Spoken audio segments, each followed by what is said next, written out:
Yes. What do you make back pala? What do you make of yung two witnesses supposedly who established the link between Curly Descaya and former Speaker Martin Romualdez dun sa pagbili ng bahay sa South Forbes? May nabuo ba doon? Wala din. Wala. Ay, Wala rin. sige, ikaw na, Sen. Hindi. Narinig mo din. Kayo. Gusto ko lang i-rectify, umattend ako nung unang hearing na chair na si Senator Lacson.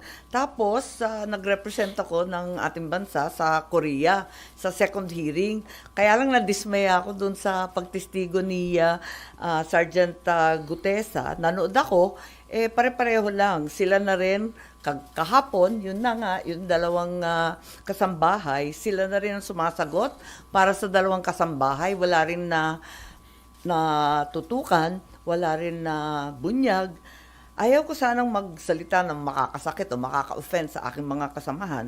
Pero yun naman ang nakikita ng mga Pilipino. Nakikita naman natin na parang wala namang pagtutuunan nito. Nalulungkot tayo, binoboses ko lang, nakikita. Imbes na yung mga may kasalanan ay ang matakot. Ang mga nag-iingay pa ang sinisindak. Parang baliktad na Kaya medyo nakakalungkot. Nais ko rin ipakilala at ipakita sa inyo ang napakaganda at mahabang report, minority report po, na ginawa ni Senator Marcoleta noong December 10. Ginawa natin. Ginawa naming lahat. At nung December 10, baka hindi pa ninyo nababasa, mahirap basahin, mahaba Ngunit gusto ko sabihin at idiin na lubos ako sumasang-ayon dito sa minority report na malinaw nitong punto na ang pananagutan ay hindi dapat nakatuon lamang sa implementing agencies, sa iba't ibang kontratista, sa kung sino-sino lamang. Tama ang diin ng report na ang tanging isang komprehensibo, patas, walang takot na investigasyon lang ang makakatsak na tunay na salarin. Yung mga mastermind ang dapat managot. Sang-ayon din ako sa obserbasyon ng minority report namin na yung bigla ang pagtigil ng investigasyon patapos ang testimonya ni Orly Gutesa ay nagdulot ng pagduda sa tunay na layunin ng report. So, when a finger points to the moon, we have to look at the moon, not the finger. Dahil dito, hindi ko maiwasang ituro na may mahahalagang leads. May mga critical leads na ang ating mahal na chairman na hanggang ngayon hindi pa tinutugunan ng komite. Naging malawakan ang pagtutok sa DPWH, mga piling contractor, mga ilang senador, ngunit tila napalampas sadya o hindi ang posibleng ugnayan na maaring tunay na nagplano at nakinabang sa scheme. Noong 14 November, ang dating chair ng APRO, si Saldico, na maituturing isang maraming direktang kaalaman, ay nagsimulang maglabas ng serye ng video. While some may argue that Saldico's videos are inadmissible indeed in a court of law, it should be clear that the Blue Ribbon Committee of the Senate is not a court. Its proceedings are investigative, not adjudicatory. When allegations implicate the highest officials of the land, including the president and the most powerful political figures from 2023 to 2025, it is not the duty of the committee to pursue, to investigate, and to verify these claims, rather than to dismiss them outright. Kapag si Saldico, ang mga Diskaya o si Orly Gutesa, parang isinasantabi na lamang. Samantalang yung mga nabigyan na ng pangalan, hindi naman pinapatawag si Paul Estrada, Mark Tiksay, yung Golden Pheasant na holding company ng iba't ibang pag-aari ng dating speaker, si Jose Raulito Paras at yung iba pang abogadong ginamit na nominee. Bakit lahat yan talagang hindi naman pinapatawag? Samantalang yung mga testigo ngang ito na nagtuturo sa dating speaker, pinatawag nga dapat si speaker, hindi naman pumunta. Ang balita, nasa Cebu lamang. ni hindi hiningan ng formal na statement sa kanya. So, ayoko lang na nangingilala ng kamag-anak o kaalyado. Dapat tuloy-tuloy nakakabahala kapag ang pahayag ng komite kamakailan na di umano'y walang ebidensya na nag-uugnay sa flood control kay Martin Romualdez. Mga pahayag na inilabas kahit hindi pa tapos ang investigasyon, pati ba naman dito bumabaha ang pambabahala. So, 2 buwan nang nakaraan, ICI at DOJ, sabi, kasuhan na si Martin at si Saldi. Ang Saldi ko, kinasuhan, pero si Speaker Martin Romualdez, wala pa rin. Ang kinasuhan, sa halip kay Speaker Romualdez, sa rekomendasyon ng ICI at DOJ, ay si dating Senador Bong Revilla na naservan na ng warrant of arrest, si Senator Joel, si Senator Jinggoy. Marami pong katanungan. Nung November ay inirekomenda na talaga ito. Bakit hanggang ngayon, Enero na, wala pa rin? Ang dami ko nang sinabi. Hindi, totoo Kayo naman na. lahat ang sinabi ni Senator Amy. Alam ko hindi lang nakakabahala kasi pinakamaraming parte ng ating mamamayan ay halos nagagalit sa nangyayari. Na para bang ipinagkikibit balikat lang, ito halos nilimas ang kabangbayan. Ganun po kahirap na ang bansa natin ngayon. Balik po tayo dun sa 2 testigo na iniharap ng chairman ng Blue Ribbon na nakatakip ang kanilang muka, yung 2 binibini na di umano ay mga staff ng nagre-renta dun sa bahay na pag-aari ng isang tao. Meron ba kayong napansin doon nung ako'y nagtatanong sa kanilang 2? Sana po ay makapagtanong naman ako sa inyo. Meron ba kayong napansin nung tinatanong ko yung 2 testigo kung sino po yung sumasagot? Kasi po kung nagtatanong ang isang katulad namin at dinidirekta yung tanong sa kanya, dapat siya po yung sumagot, di ba? Iwanan na po natin yung kung hindi nyo napansin. Ang ibig ko lang sabihin dito, tinatanong ko po siya, bakit kaya kayo napunta doon kung ang inyong layunin lang pala ay ituro yung Diskaya na sila pala yung ginamit na nagpapaalis sa kanila dahil yung daw bagong may-ari, kailangan na yung bahay at humihingi sila ng ilang panahon pa lang dahil napakahirap maglipat ng kanilang mga gamit. So yung pala si Diskaya lang pala yung itinuturo na siya yung nandun. Ayaw namang aminin ni Diskaya na hindi nga ako nakapunta dyan sa South Forbes na yan. Ba't ako na naman ang tinuturo ninyo? Pwede ko po bang malaman, kayo po nagtuturo kayo, nakatakip ang mukha nyo. Ako po na tinuturo nyo, wala bang karapatan na makita ko man lang ang mukha nyo. Ayaw po, hindi rin pinaalis yung mga maskara. Pero ang isa pong importante doon na dapat napansin nyo, yung sinabi nilang address, 30 Tamarind Street. Kung napapansin nyo, yun ay bahagi ng paglalahad ni Saldico na sinabi niya yung isang 1 billion pesos ay doon i-deliver. Kasi yun ang drop-off point na sinabi, sabi niya, ni Martin Romualdez sa akin, diyan mo dalhin. So, Tamarind. Ang gusto ko sana dapat mayroong mga tanong pa doon eh. Bakit hindi natin tawagin kung sino yung may-ari? Nasaan yung kontrata nasaan yung lease contract? Di ba? Nabanggit lang ang pangalan ni Martin Romualdez, natapos na kami. So, walang na-establish? Ang ini-establish pala nila na si Diskaya pumunta ron para sabihin na yung bagong may-ari, pinaalis na sila. Anong weight nun, sir? Yun nga. Wala. Kaya gusto ko mapansin ninyo lahat. Bakit kinailangan pumunta pa sila doon? Yun lang bang gagawin natin? Ang mga tao, hindi ganun ang expectation po nila eh. Kaya po siguro napilitan kami na maglabas na ng minority report. Hindi lang siya kung ano pa man bagay. Ang mga tao po kasi nagtatanong, ano po ba nangyayari na dyan? Simula po nung ako'y nawala na po na chairman at napalitan nga po. Nung ilabas namin si Gutesa, sinabayan naman yun ng aming legislative break. Matagal po yun. Hanggang sa mag-resign naman si Senator Ping. So, ang mga tao nagtataka. Ano na naman ito? Ano Wala na bang ano ito? Hindi, wala bang closure ito? Hindi ba natin malalaman kung sino talaga ganito? Kaya napilitan po kaming maglabas ng minority report. Tinawag po naming minority report for lack of better term.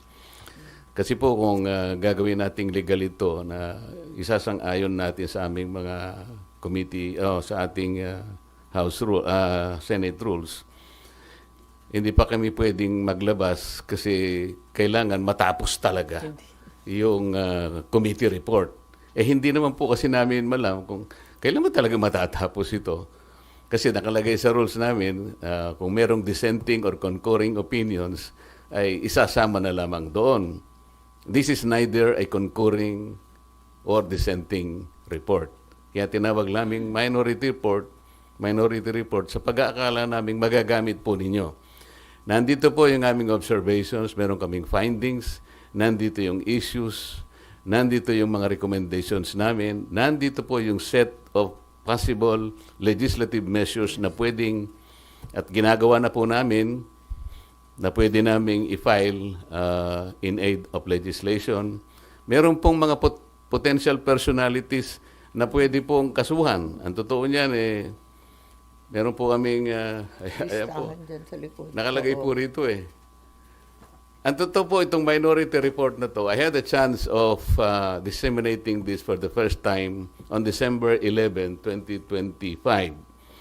Meron po kasing forum sa Quezon City. It was held in MICE Center in Quezon City. I-CARE po yung host. I-CARE means Interdisciplinary Conference on Accountability, Reform, and Engagement. Ito po ay hosted by the NCPAG of the University of the Philippines. I was one of the panelists, kasama po si then Chairman Popoy de Vera, andun din po si Congressman Erice. I recall that political analyst Malu Tikia was there also. And I think the Dean of the Political Science Department of the University of the Philippines.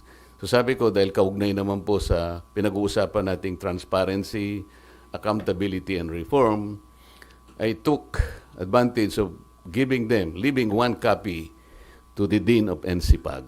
Pero meron din po kayong mga kasama doon, hindi lang ganito karami, but I thought that there were media practitioners there. Sa minority report, Pwede malaman sino-sino po yung gusto niyong pakasuhan sa minority report? Sana, nandito po, kayo na po ang... You will give us a copy, sir? Yes. Pero sir, pwede po, parang kahit quick rundown para sa inyo po magalit. Yung recommended nyo kasi. Hindi mahaba ito. Hindi ako nagre-recommend, yung evidence ang nagre-recommend. Kasi lahat nyo, mapapansin ninyo, I headed 3 investigative hearings, public hearings, when I was the chairman.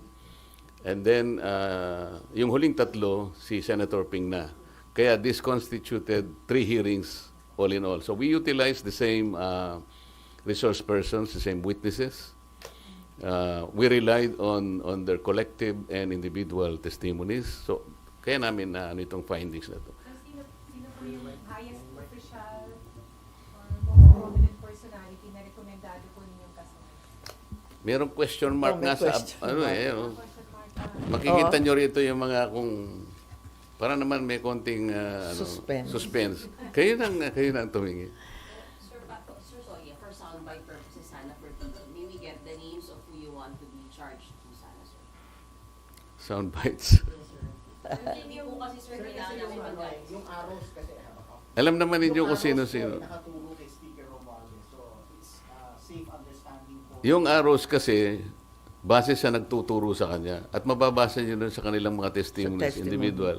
Talagang, for example, Gutesa, tinuro si Saldico and Martin Romualdez.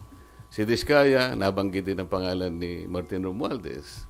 At yung mga iba, si Alcantara, si Bryce Hernandez, pinagtuturo kung sino-sino at papunta lahat sa direksyon ni Martin Romualdez. Sir, yung balikan ko lang po yung 30 Tamarin.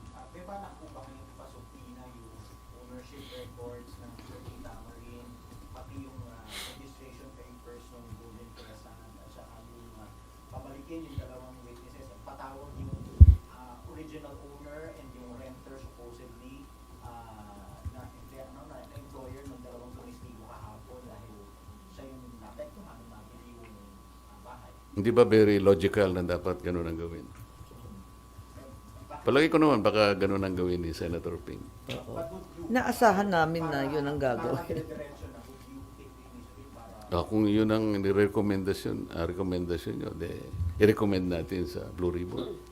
Sen Aimee At and Sen... palagay ko, may recurring names, ano? Yung pangalan ng mga abogado na kasulat, na proxy, hindi lamang sa 30 Tamarind na ulit-ulit na binabanggit, kundi dun sa foreign properties din. Yung Soto Grande yata, andun pa rin yung Attorney Paras at yung iba't ibang law offices na alam natin. Yusek na rin ng DOJ si Senator Andres. Yusek Andres, di ba?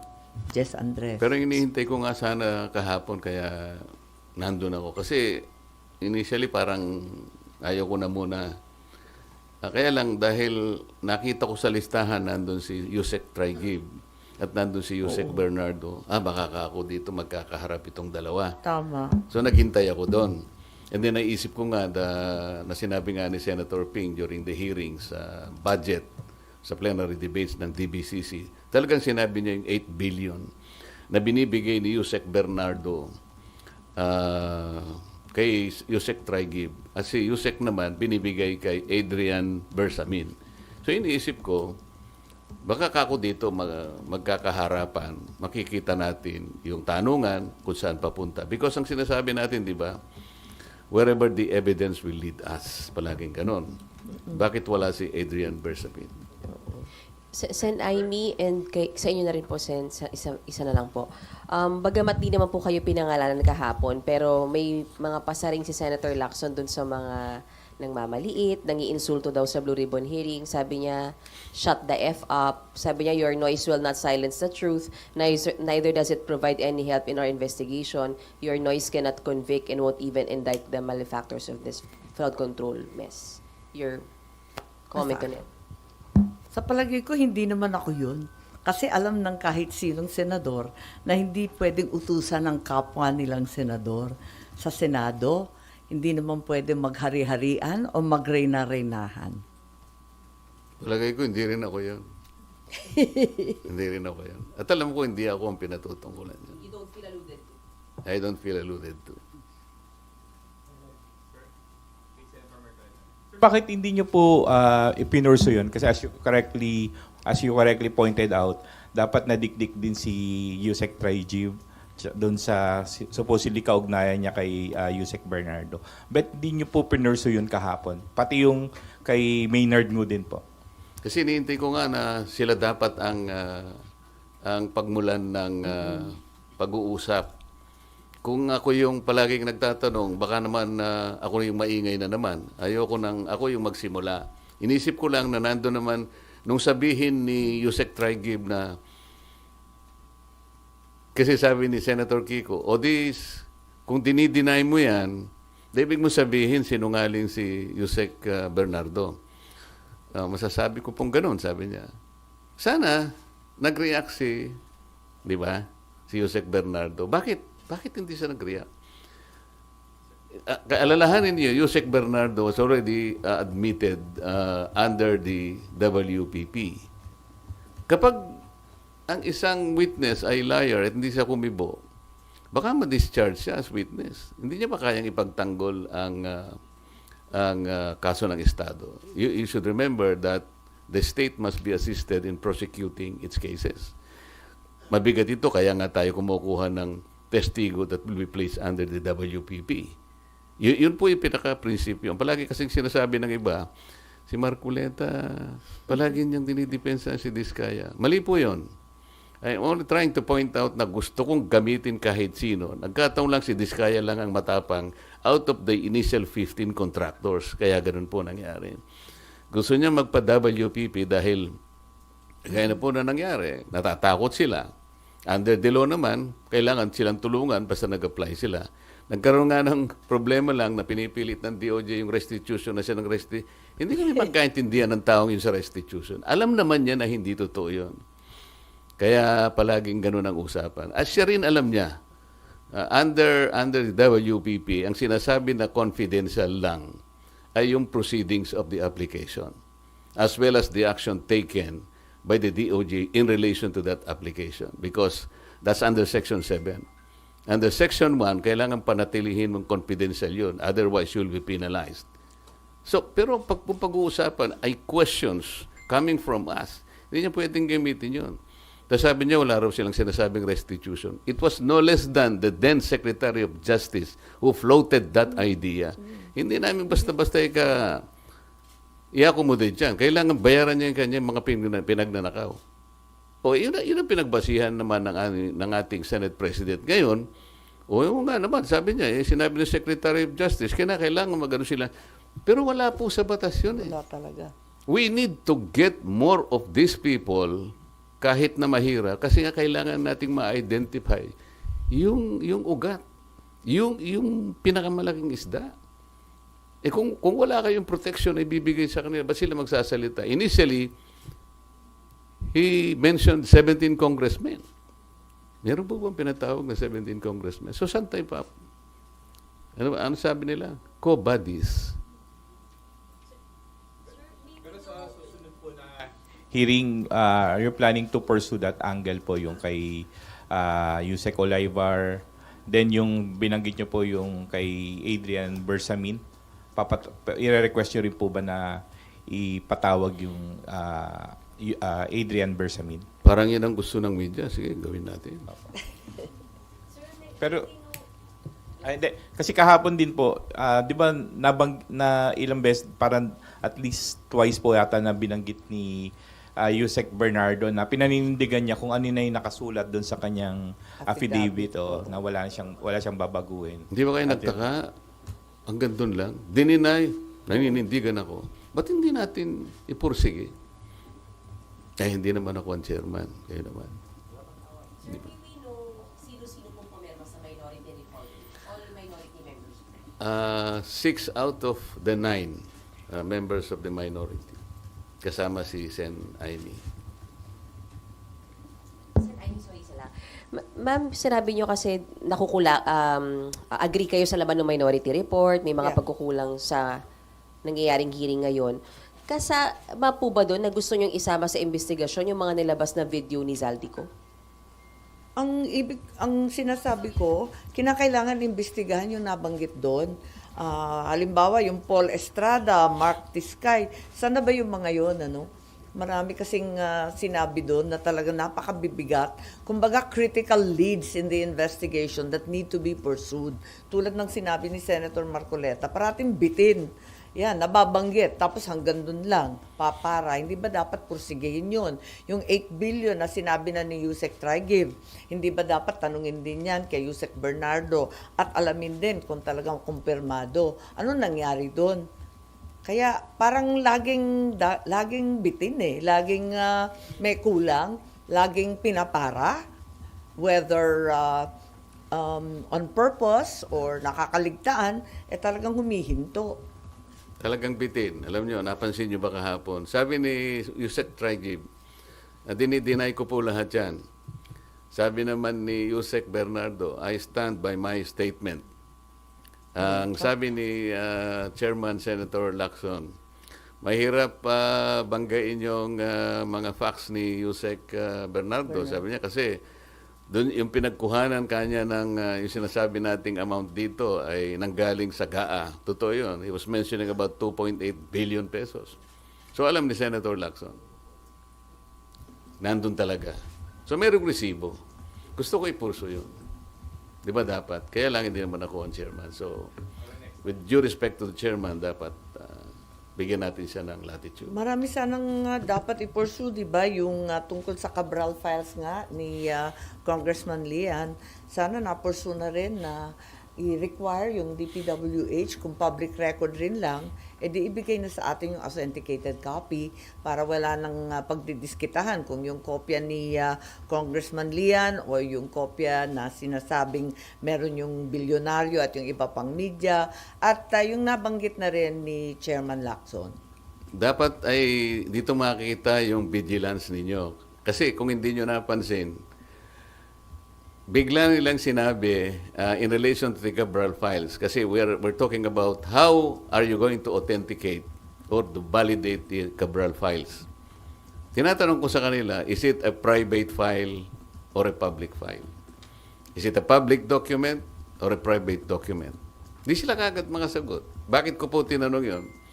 Kasi under the rules of electronic evidence, kasi yung Cabral files is an electronic document. It is the rules promulgated by the Supreme Court in 2017. It talks only about private document. Sinabi ng DPWH, this is a public document.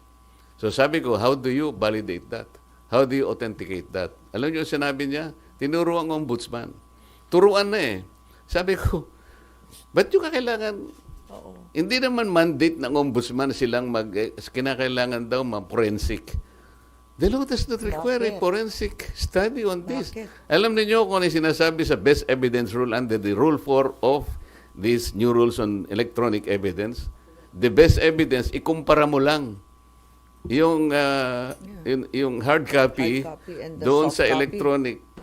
Tapos na. It can be considered, it will be equivalent to the best evidence rule. Parang legitimate and original document na siya. Alam po yung sinabi niya, yung daw computer, ibinigay sa ano. So wala nang mababalidate dito. Turuan na sila ng turuan. Ibig sabihin niya, binigay sa ombudsman, so it's up to ombudsman kung the ombudsman will start saying, we have validated this. So kung hindi ibabalidate na to, let's forget all about this. Ganun ba yun?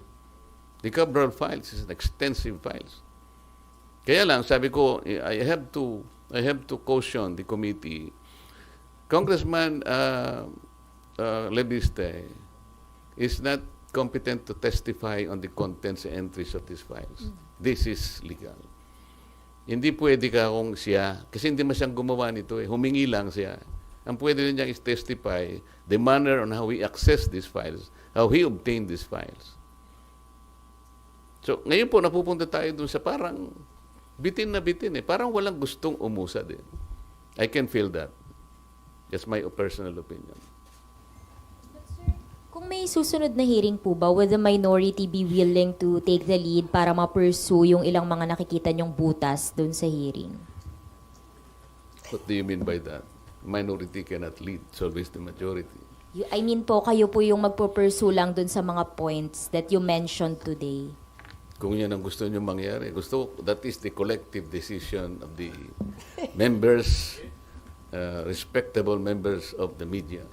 Gagawin namin kung yan ang gusto nyo. At kayo po sa minority, sir, napag-usapan nyo na po ba, since you have all these issues, mga points na na-raise about dun sa naging takbo ng hearing kahapon, napag-usapan nyo na po ba kung ano yung magiging participation ng minority in the next hearings kung meron? Napag-uusapan naman namin talaga. Kaya lang, yung dahil minority nga kami, at kung minsan, mabuti kahapon dahil kukunti kami, initially, sabi ni Chair Ping, sige, bigyan namin kayo ng 15 minutes. Medyo okay naman yun. Pero pagka yung maramihan na, 5 minutes na lang kayo, di ba? Sir, sino yung dalawang minority na hindi po pumirma sa minority na ito? Actually, Tatlo. 3. Kasi 6 lang yung... Si former Senate President Cheese, hindi siya pumirma because he's not a member of the Blue Ribbon Committee. Si Senator Alan naman, at that time kasi may sakit siya. At si Senator Joel naman, pinababasa niya raw muna. Pasensya ka na bro, sabi niya. Alam mo namang meron akong kaso, so pinabasa ko muna mabuti para hindi kami malagay sa alanganin ko sakasakali. So, Kailan nyo nga po ulit, sir, nilabas ito? December 10. officially, binigay namin December 10 sa office ng Senate President. Pero nilabas ko sa media yung December 11, yun yung iCare Forum in Quezon City. Yes. Meron po ba sa leadership na nagpipigil sa inyo may sinasabihan kayo to prevent you from pursuing kung ano yung mga tanong o anggulo na gusto nyong i-pursue sa Blue Ribbon hearings? Wala naman. Wala naman. Nakikita ko nga yung marami kayong gustong ipulso natin. Ang gusto ko lang makita talaga na parang consensus ninyo ito ang ating suriin, ito yung suriin natin, ito yung impulso natin. Parang nakikita ko, kung tama ako, kung yan ang gusto ninyo, at sa susunod na hearing, masasabi ko na humarap ako sa media, kaming dalaw ni Sen. Aimee, na ito po ang gusto talaga ng members ng ating Philippine media. Pwede ko bang sabihin nyo? Hindi. Tumatango ka lang. O, yun, okay. Sir, isa pa. Sir, yung minority report niyo po ay based on the 3 hearings that you had when you were chairman. Wala na po doon yung naging chair si Sen. Hindi, Ping. 3 sa akin, 3 kay Senator Ping. Doon base po yun. Yes, 6 na ma'am. hearings. Yes, ma'am. As of December 10 siya. Sen. Mary Moraes from One News po. For Senator Aimee, sabi po ni Senator Ping, kapag may mga ebidensya rin daw po kayo leading sa pinsan ninyo, welcome din daw po talaga kayo mag-participate sa pagdinig. Sa next hearing po ba ng Blue Ribbon, pupunta na po kayo, may ilalabas din po ba kayo? Inilahat na nga namin dito yung iba't ibang binunyag ng iba't ibang testigo na gusto nga namin i-pursue. Sana tutukan kasi maraming binanggit. Hindi naman maari na i-dismiss outright yung mabibigat na sinabi ni Saldico, ni Orly Gutesa at pati si Curly Discaya. Marami silang binigay na leads, ika nga, na kinakailangan i-pursue kahit sabihin natin, kaduda-duda yung source, inadmissible in evidence, at iba't iba pa. Kasi napakabigat ng sinabi nila. Detalyadong-detalyado pa. At kung minsan, may corroborating testimony. Tulad nung sinabi ni Gutesa, yung 30 tama rin, parang tama din at yun din ang binanggit ni Saldico. Tapos tumbok din dun sa sinasabi naman ni Discaya. Kaya parang kinakailangan talaga tutukan lahat ng testigo kahit yun nga, parang si Yusek Bernardo at yung affidavit lang niya ang binibigyan ng kahalagahan. Ang gusto ko nga, kagaya ng nangyari, isang committee hearing inimbita si former Speaker Martin Romualdez. Kaya ako pumunta doon dahil doon eh. Kaya lang hindi dumating. Hindi dumating. Bakit hindi siya... Ayaw nyo bang imbitahan siya? Members of the media. Napakarami sana nating may tatanong kung sakasakaling imbitahan si former Speaker Martin Romualdez. Ang daming nagtuturo sa kanya. Tsaka nandito lang. Diniscredit niya. Alam niya ba, kayo ba'y may kopya ng kanyang affidavit na i-file sa ICI? Meron po kayong nakuha ang kopya? Wala. Meaning to say, the Philippine media was denied a copy of a most important affidavit or sworn statement executed by no less than the former Speaker of the House of Representatives? Sinabi niya sa ICI. Ito namang ICI, hindi ko maintindihan. Ba't hindi mo kayo bigyan para ma-assess naman ninyo? Alam po niyo kung ano nakalagay doon? He denied control over the committees, the 80 committees of the House of Representatives. Sabi niya, I had only general supervision over them. I have no control. And then he presented the rules of the House of Representatives as to his functions and powers. You believe him? Ang dami ko sanang itatanong in relation to that allegation. I really relish the opportunity that he will be invited by the Blue Ribbon Committee. And I promise you, you will not be disappointed in the questions that I'm going to ask him. Ayaw naman niyo yata eh. Di kayo kumikibo eh. Sir, paano ba yun? Ini-invite siya pero hindi naman siya dumarating. Bakit kaya? Kasi sasabihin na naman lang, interparliamentary courtesy. Alam niyo, pagka ganito kalaki na ang problema, will you rely on the interparliamentary courtesy concept? Courtesy lang yun eh. Now, we're talking about our nation. We're talking about our people. Kung paano nilimas ang kabambayan. You rely on the courtesy? Sir, so would you rather have him subpoenaed? Sana kayo gusto nyo. Para naman lumakas ang loob din namin. Lagot kayo. Lagot kayong Kasi lahat. kami, gusto rin namin na suporta ng media. Kasi sabi ko nga sa inyo, huwag naman kayo magagalit sa I felt a little bit disappointed nung ipresenta ko sa iCare in Quezon City. December 11. Kala ko naman may kasama niya. media Kasi naman kasi may doon. media doon eh. Siguro, hindi naman kasi dami ninyo. Siguro, 1/3 of this, siguro nandun. Nag-iwan naman ako. Kasi hindi naman ako yung host. The host is the NCPAG of UP. Nino? Nino daw?